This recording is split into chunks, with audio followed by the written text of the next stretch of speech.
Today I'm going to talk about audience building in the age of platforms. And actually, we've been sharing data about platforms for about 2 or 3 years. But it's only been in the last 60 days that I've changed the title of this presentation to Audience Building in a Post-Platform World. And this is significant because we're starting to see signs in some of the trends that we have in data that's showing that the defense of the duopoly, the power of the duopoly is starting to change. So today I'd like to share some of this data with you and also talk about the implications this has for the media business. But before I do, I'd like to talk a little bit about Chartbeat. Chartbeat is the analytics system for newsrooms around the world. We measure real-time data. So we actually measure, we have code on publisher sites around the world that helps them understand how content is being consumed in real time. We work with over 50,000 sites, which is made up of 700 enterprise customers in 65 countries. But we're also a research company. Because we work with so many companies around the world, we're able to look at anonymized aggregate trends to help our customers understand how those trends impact their business. That gives us a really interesting perspective when it comes to platforms. So today I'm really going to talk to you about 2 key questions. What is really happening in the age of platforms, and then also how can you use data to grow your business? Okay, news has always captured the most significant moments. For the last generation, news was packaged and distributed by publishers and revered by consumers. The brand names were strong and readers were loyal. We also made news a habit. We read the paper, we watched news on television, and we watched it at specific times. And to certain people, news was an addiction, something you did every day, like drinking coffee. And news is still revered, but it has changed dramatically, particularly in how it's distributed. Having a strong digital strategy across desktop and mobile devices is now critically important. And this requires an understanding not only of your audience or the readers on your sites, but also of how traffic flows into your sites and into your apps from platforms and search engines. We live in a distributed content world, and understanding your business is no longer just about your sites. It's about knowing and understanding the media ecosystem. What's really interesting is this line. This represents, across all of Chartbeat's sites, global demand for content. And we see about 15 billion page views a week. But why is this line flat? With everything we see going on in the world, all of the platform shifts that are happening that we hear about in the news, how is it that with the exception of the Manchester terror event in May, or of the holiday season, the last week of December, that this line is practically flat? It's because there are so many shifts happening on the supply side, but demand from consumers for content is consistent. Underneath the surface, however, there are tectonic shifts happening on the supply side that we need to pay attention to.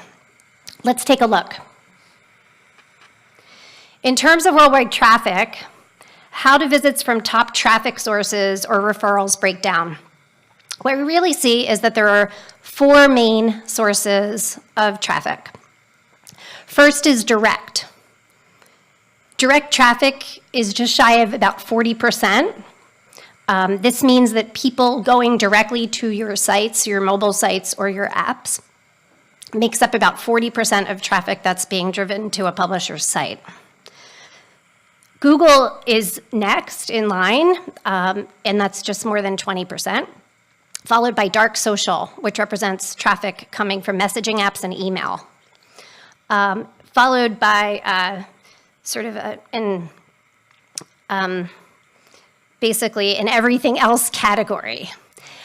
In terms of Korea, this is similar, but Naver and KakaoTalk show up in the top referrer sources.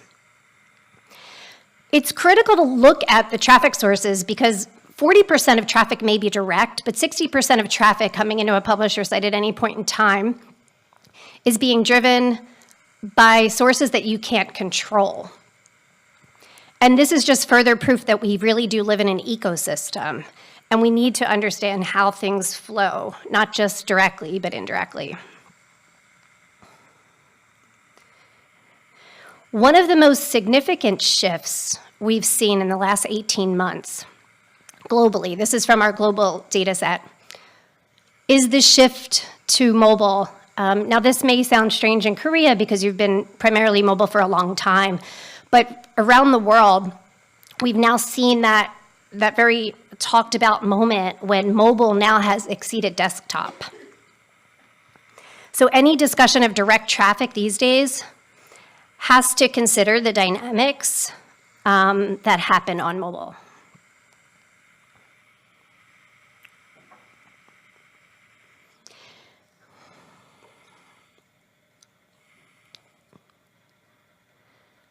Okay, this is a pivotal moment. What we're seeing in this chart is that in about May, mobile started to take over desktop in terms of the trend line.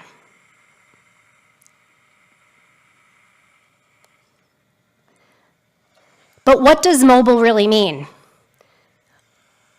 For most people in the West, mobile has been equated with social. Mobile just equals social. Mobile equaled Facebook. But now we're seeing that there's a much broader mobile ecosystem that's being built that we need to understand. And it consists not only of platforms like Google, Facebook, and Naver, but also of news aggregators. But what makes these news aggregators different is that they're now built into the mobile device, in the operating system or in the browser. There's also been a return to mobile owned and operated power in the hands of publishers with the onset of push notifications, for example, and the fact that the reading of mobile apps is up year over year. And this is giving us a much broader landscape in mobile that we have to pay attention to. But what's really critically interesting when we look at platforms, and that's that first bucket in the diagram, is that we're seeing that the traffic trends have completely reversed. Facebook, over the course of the last 2 years, is now down 40%, and Google Search, which primarily was driven on desktop, is now up 200% on mobile year over year. What's even more interesting is that Google Search on mobile is now driving double the amount of referrer traffic than Facebook is to publishers' sites. This is just a huge surprise, and the reasons are all mobile. When you dig into why Google Search is up, it's because AMP is up. Accelerated Mobile Pages, AMP, is the standard that Google launched as an open source initiative that enables publishers to make their pages load faster. It's because of this reason and other reasons and investments that Google is making in their mobile infrastructure that is really the key driver in this shift. The second category that we're going to look at is aggregators. Underneath the top 3 referrer channels that I talked about earlier are referrers number 4 to 10. At the very top is Twitter. At the very bottom is Instagram. What's starting to happen is that there's an emergence of a new class of mobile referrer. And this is brand new. This has just pretty much happened in the past year. And what we're seeing is that it's being driven very much by Google. Google Chrome suggestions, which is this blue line here, is now as large as Twitter in terms of driving traffic to publishers' sites around the world. And there are a number of factors at play here. What is Google Chrome suggestions? It's called Articles for You, and it's actually a personalization engine in Chrome. So if you have an Android device and you open up a Google browser, you'll see in the top right side a number of articles that are recommended for you. This is based on algorithm-driven news, and this is now the 5th largest referrer of traffic since May 2017. In red here is also another news aggregator, Flipboard, also up significantly. Why are they up? What's that driving force? They did a deal with Samsung. Flipboard is now a default news aggregator installed on Samsung phones in the Western world. Because of that, it's right on your screen when you pick up your phone. So that is now starting to drive a tremendous amount of traffic. What does that mean for Samsung? Does that now put more power? Are they really, or could they be one of the next major platforms? Back to Google. In addition to Google Chrome suggestions, Google News has taken off and it's increased by 3x very quickly since May. So in May, and prior to May, Google had 2 apps. They had Google News and they had Google Play Newsstand. They deprecated Google Play Newsstand and they merged the two, and they relaunched Google News. In terms of their mobile strategy, this was critical. And now we're seeing a huge lift in terms of the endemic traffic that is being driven from Android devices. So just stepping back a second, what we're really seeing here is this new type of platform that's emerging that is right on your mobile screen. What they have in common is that they're all built into the mobile device. They're default browsers. A few others that I'd like to mention, Upday. Upday is up 763%. This is also another app. This is built by Axel Springer and is now one of the top 5 referrer sources in Europe. And this is an interesting business model because this is representative of a group of publishers or a publisher, Axel Springer, who has built a news aggregator model that enables other publishers to submit content. But what's the reason for their success? Also a deal with Samsung. They're now default installed on EU-based phones that are Android. And finally, we have Apple News. We can't say what the increase is for Apple News, but it's extremely high, extremely dramatic. And it's also obviously a default operating system on Apple devices, which is the primary device in the US. So what we're really seeing is a new portal emerge. This left of screen on your mobile device is something that we have to pay attention to. Okay, the last category I'd like to talk about is owned and operated, another critical part of the mobile ecosystem that we're seeing. Okay, first, I'd like to talk about the rise of direct mobile traffic versus Facebook.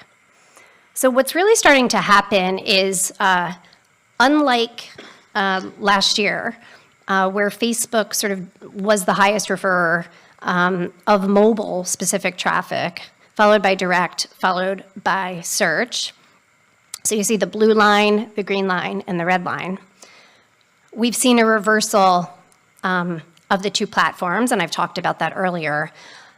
But the direct line in green, which is represented by, this is consumers who type in the URL and go directly to either a mobile website or an app. There are now more consumers doing that than there are consumers coming to publisher sites via Facebook. And that's huge. That's put a lot of power back in the hands of publishers. In Europe, incidentally, direct traffic has always been higher than either platform referred traffic. But in countries like Australia, the Latin American countries, and in the US, that's not true. So this return to direct traffic is empowering, and it's something that we need to leverage. It's also important to understand that the traffic that's coming from platforms is one-time traffic, but it may not be loyal. So what we're seeing is that when we look at loyalty, there's a different picture that's painted. We see that app visitors are 5.7 times more loyal than visitors from platforms. And what's fascinating and what's actually, quite honestly, a huge surprise is that mobile visitors are actually more loyal than visitors on desktop. We just pulled this data about 60 days ago, and we quite honestly couldn't believe it. The stereotype is that if you're on your mobile device, you're consuming news quickly, you're skimming, you're not reading deep. But what we're seeing is that actually readership on mobile devices is almost exactly similar to reading behavior on the desktop device. On the desktop, you scroll about 3/4 down the page. On a mobile device, readers only scroll about 25% down the page. However, readers on mobile spend a lot more time with content, and they're also 20% more likely to click on links and visit your site than they are from desktop. And when we look at loyalty here, this is the number of visits that someone's most likely to return in a week.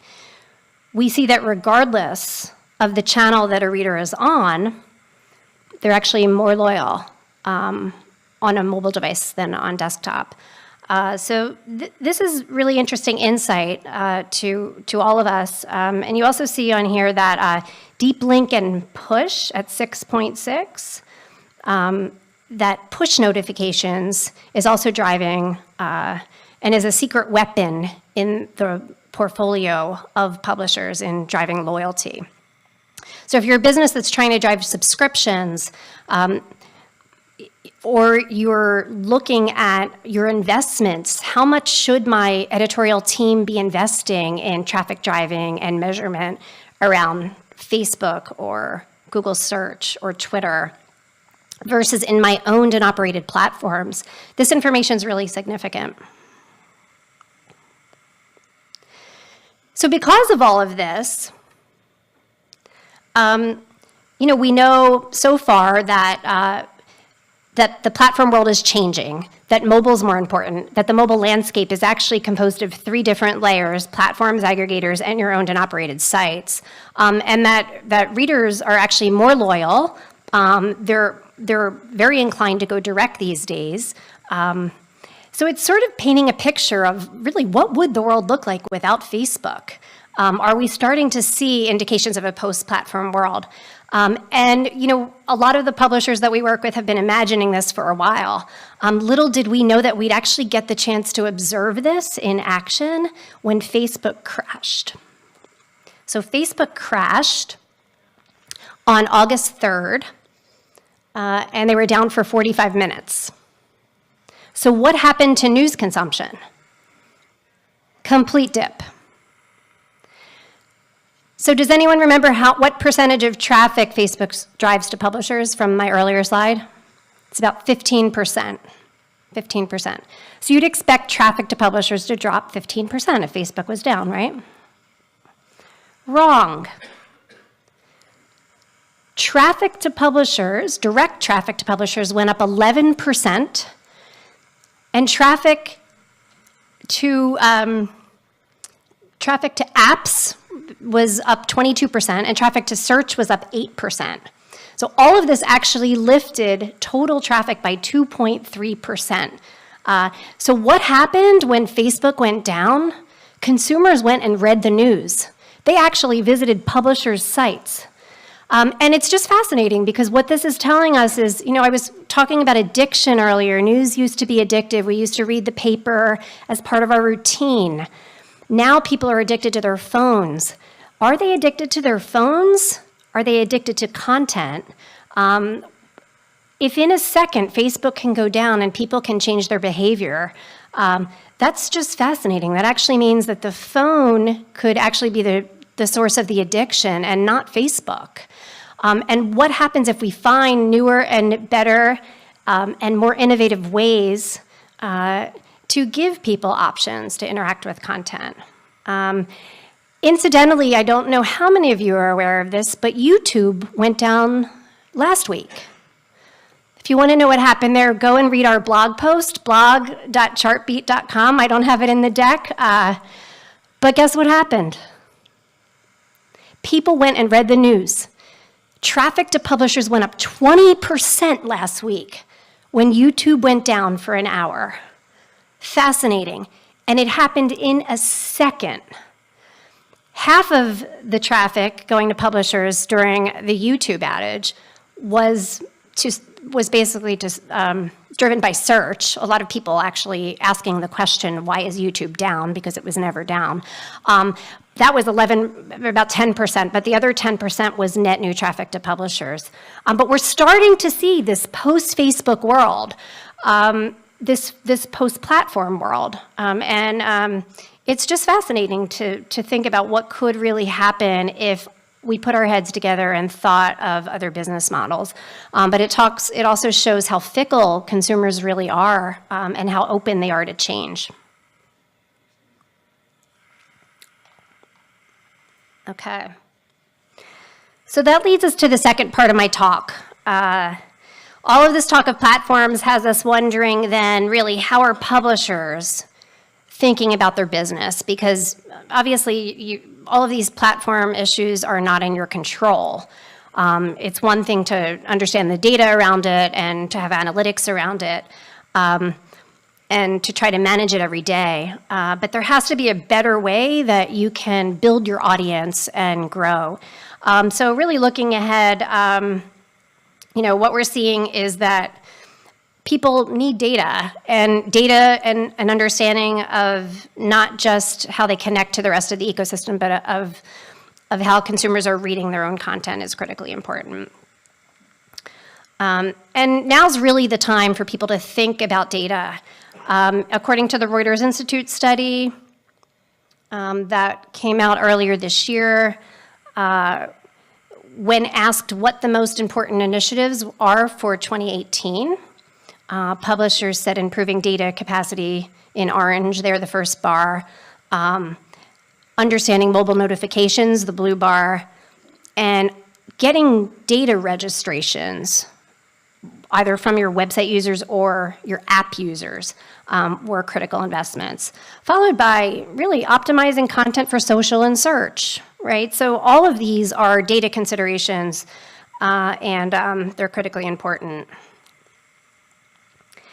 But how you approach growth, unlike platforms which are elusive, it doesn't have to be complicated. You heard Lucy speak earlier. You've heard quite a few of our speakers talk about the importance of data. But what's most important is knowing your brand. You have to know your brand. You have to know your voice. And you have to know how to sift through the data and get at what is critical. And you have to know what KPI you want to align your organization around. So understanding that, putting that strategy in place, taking that strategy and aligning the right insights to it, but then empowering your newsroom to take action every day and enabling them to refine and learn is critical. So we call this cycle the audience growth cycle. And at Chartbeat, we build tools for users in the newsroom who can sort of take the complexity that exists in an analytics department and kind of boil it down into actions that they could take every day. So I want to just share a few examples with you of how some of our customers are using data in the newsroom to grow their audience. Okay, the first one is the BBC Korea. The BBC Korea acknowledges that they live in a world that is dominated by Naver. But even so, they use Chartbeat every day to understand their audience. This is not their dashboard, by the way, because we don't share our customers' data. This is just a mock-up. But what I can tell you is that they've made the decision to use the Chartbeat reports every day. So they start their morning meeting every day with the report from yesterday. With Chartbeat, what you can understand is who's reading your content. You can understand which content is being read by desktop and mobile. You can understand what's being read in Korea, and they also have a North Korea filter, and in other parts of the world. You can also look at your subscribers. You can look at new visitors versus loyal versus subscribers and understand if the articles that are being read are different. And you can also look at the refer channels and what percentage of your traffic is coming in from search versus social versus Google, et cetera. I think one of the first lessons is start your day with data, start every day with insights. They look at our reports, which come in on either the mobile device or desktop. They get emailed to you. And they really think about, what did they learn yesterday? Was there a story that got specific traction? Was there a spike alert? Did Naver send a dramatic spike to the BBC Korea that they needed to pay attention to? And over time, you start to understand what your editorial voice is, if the context you're building around your articles is resonating, and whether or not you're hitting the same audience over time. And so the editor who I was talking to said that it's really useful just to boil down the complexity of analytics to just one action, and that's starting every day with data. Okay, the next case study I want to talk about is Rumi, which is a lifestyle brand in Japan that's owned by Mediagene. This brand in Japan and a variety of the Mediagene brands, including Digiday, who you may have heard of, were always given the task from their executive team to build page views. They wanted to build page views. They wanted to build readers over time. But when they discovered Chartbeat, something changed. What our platform enables you to do is not just build page views and clicks. All of our analytics are optimized to engage time. Our platform, the whole reason why we built the platform was to fight against clickbait. So all of our analytics take into consideration human readership. The JavaScript on the page understands movement and idle state so that we can understand whether someone's actually really reading or whether they're idle. Everything from the headline tests that we enable to the engaged time that we measure lets people understand engagement with content, and this is transformative. So they used Chartbeat, and they were able to not just build visitors, but they were going for repeat users. Because what we know about engagement, which is represented in this chart, is that if you can get someone to engage for more than 15 seconds, they're almost twice as likely to return than if they read for less than 15 seconds. And the longer they stay on your site, up to 300 seconds, you see 125 seconds, you see a huge spike. 300 seconds, you see an even higher propensity to return. The longer someone spends on your site the first time they're there, and every time after that, the more likely they are to come back. And engagement is the metric that helps you understand this. So if you could figure out how to prioritize engagement in your day-to-day routine, you can build loyalty. So they were able to install Chartbeat, and it helped their content teams grow repeat users to the site by 40%. And then my last case study is South China Morning Post from Hong Kong. So South China Morning Post is growing their audience, and they're very interested in how the news that they write reaches not just the English language audience, but also the local audience in Hong Kong, and as well as the international audience. And they're trying to think very carefully about how they look at their editorial strategy by different readers and reader types. So they started with, Chartbeat has a headline testing tool, and unlike any other testing tool out there, the measurement system works on engaged clicks, which means that it measures the success of a headline test based on not just if someone clicked on the headline, but did they click and read for at least 15 seconds. So the whole A/B test is geared towards ensuring that someone's actually reading after they click on the headline. And what we're seeing, this is just one example, but Dallas Morning News just wrote an article a couple weeks ago about their use of Chartbeat's headline testing. 30% growth in readership of their articles in 1 week. And this has pretty much become the average once someone starts using our headline testing tool.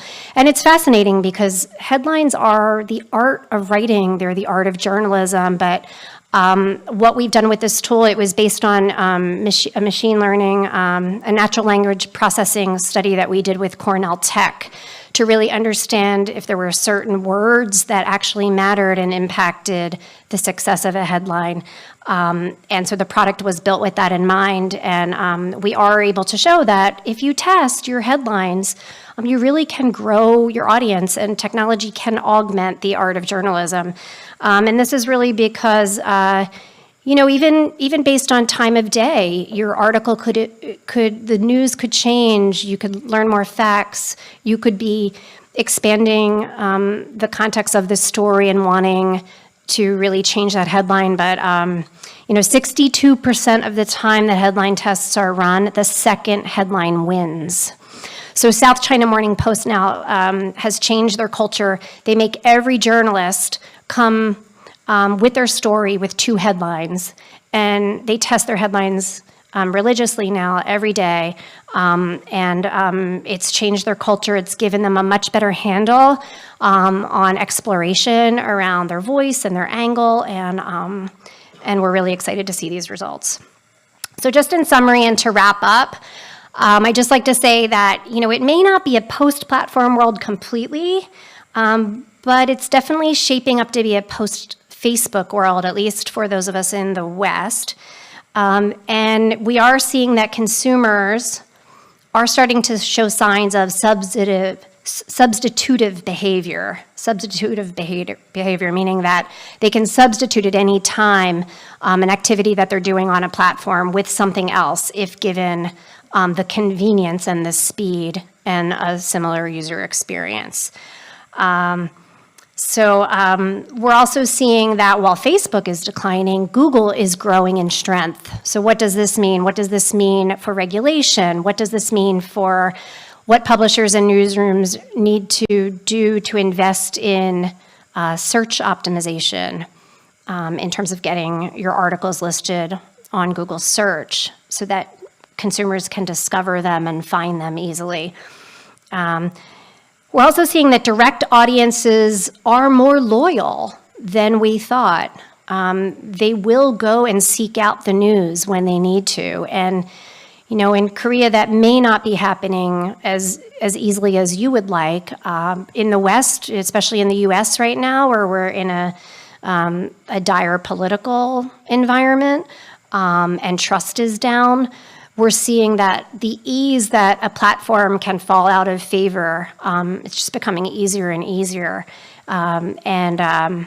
And you must invest in your brands, and you must invest in your direct audiences. And you have a new toolbox in your push alerts and in your mobile apps.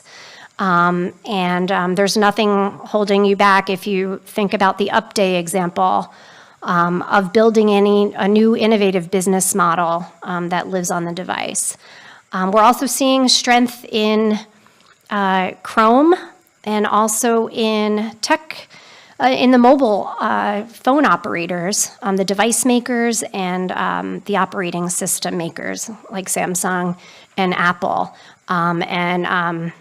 I think we could pose the question, it'd be interesting to look back next year and see if they've grown in traction. And then finally, how can, you can't really control what's going on with platforms, but you can control day to day in your newsroom how you build and grow your audience and how you drive traffic to your site. And that starts with really understanding your strategy and your KPIs and using data actively every day. Start your morning with reports. Understand how people are reading your content. Test things. Test your page layout. Test your headlines. And focus on engagement. Engagement really is the truest indication of success that we see across the 50,000 sites and 700 major companies that we work with. The more people engage with content, the longer they spend with your brand and your voice and your journalism. The longer they spend with that content, the more ads can appear, or if you're a subscriber, the more loyalty you're building, or both. And that's really, really important. So those everyday actions with data can help you grow your audience. So now it's really up to you. Is it a post-platform world? I don't know. I don't think so with Naver in Korea. But hopefully you have some ideas from this presentation of steps that you can take and a little bit of hope that anything can change at any time. And it's really important that you believe in your brands and you believe in journalism. Thank you.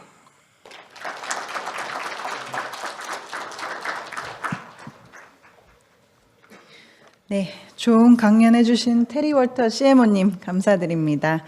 자, 이제 Q&A 세션으로 넘어가겠는데요. 첫 번째 질문 보시겠습니다. 한국 언론사들이 외면하고 있는 분야가 독자 분석이라고 생각합니다. 독자 분석을 위해 Chartbeat에 관심이 생겼는데 BBC 코리아 외에 Chartbeat를 이용하는 한국 언론사가 있는지, 구글 애널리틱스와는 어떤 차이가 있는지 궁금합니다.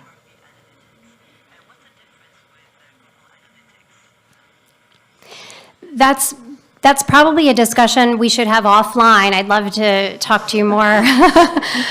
So please let me know who you are, and I would love to follow up. Google Analytics is also a great product. It's not focused on journalism. Chartbeat was custom built for this world, so that's really the main difference. And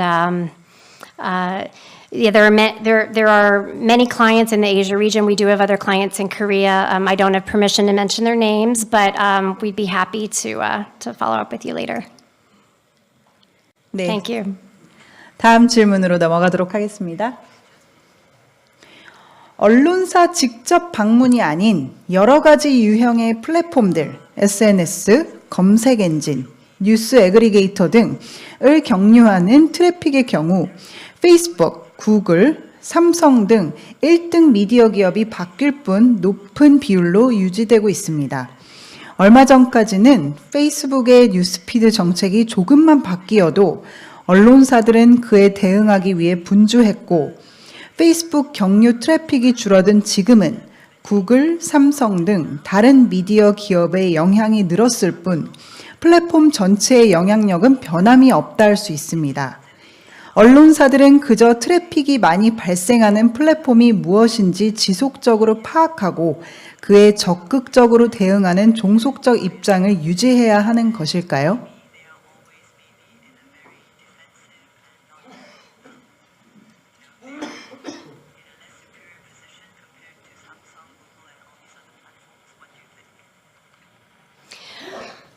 I hope I understand the question correctly, but I think that platforms are all different. The amount of traffic they drive to each publisher is actually different.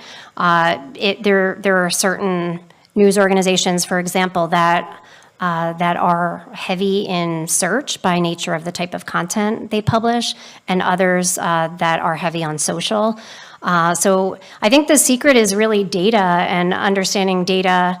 I mean, Chartbeat's integrated with Facebook Instant Articles. We have integrations with AMP. We have integrations with local platforms around the world, Smart News, et cetera. But I mean, you have a distributed content landscape that is so difficult to understand, and you have a platform. You know, let's take Google. Google's made all of these algorithm shifts. And hasn't really told anyone about their shifts. The news is, at least where in the US, has been focused on all of the shifts that Facebook is making. So there's a lot that we can all learn about each of these platforms because they all operate differently. The most important thing is trying to get be educated as well as you can, follow the trends, read the news, and try to understand them as much as possible. If you have a newsroom where you have a certain reporter that's is your social media editor, or that is your search editor, which happens in the West, a lot of newsrooms have their social media editor or their social editor that used to be on the marketing team. Now they're part of the editorial team, or in smaller publications, they are the editorial team. So the models just vary, and they're very different from publication to publication. But just most important thing, get as smart as you can. There's nothing like the power of data to not just educate yourself and make your business better, but also, we use our data to impact Google and Facebook. When we put these trends out and this news out, they call us and complain. So that just shows that, using data both every day and then also the power of collective insight and pressure is really important. 네, 마지막 질문 보도록 하겠습니다. 흥미로운 내용이 많아서 유익했습니다. 감사합니다. 혹시 애플 iOS를 사용하는 유저들의 뉴스 사용 습관과 구글 안드로이드 유저들의 습관이 다르다면 어떻게 다른지 궁금합니다.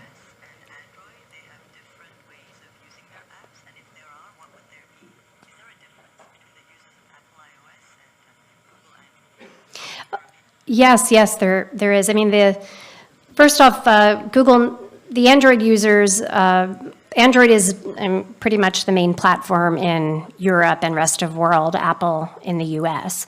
The Apple News app is fairly new, and Apple's taken a different approach to working with news organizations than Google has, which is different from Facebook. In both cases, they're both very understanding and sympathetic to news organizations.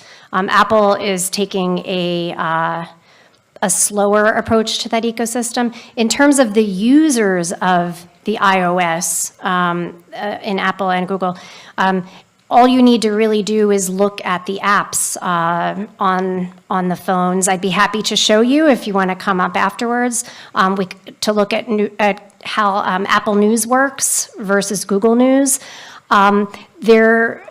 Apple has human editors who are choosing the news, and they're operating very much like a normal news organization in terms of what stories they pick, and that influences the consumer and how they use that system. It also has personalization built in. Google News is also brand new, totally reinvented, and that's it. Both of them pre-installed on the device, and in the case of Google, also accessible on desktop. So slightly different experiences, the same idea, and it'll be interesting to see how they both develop. 네.